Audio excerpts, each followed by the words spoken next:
What else do you need to run as an organization? School's in session up on the SU Hill for these veterans and family members taking part in SU's Institute for Veterans and Military Families Entrepreneurship Boot Camp. Lourdes Livesley came all the way from Houston to learn about ways to make her dream of owning her own business come true. It's given me the foundation that I need to be able to better myself and to hopefully give back to the community. Livesley, who lost her husband, says the support shown here has been invaluable.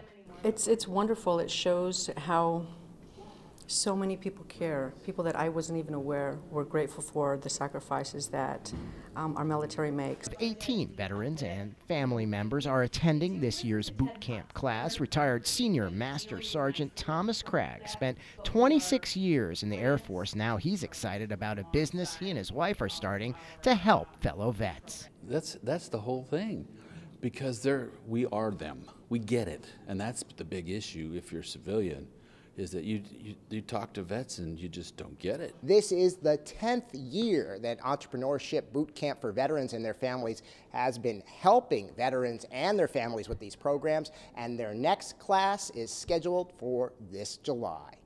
At Syracuse University, Brandon Roth reporting.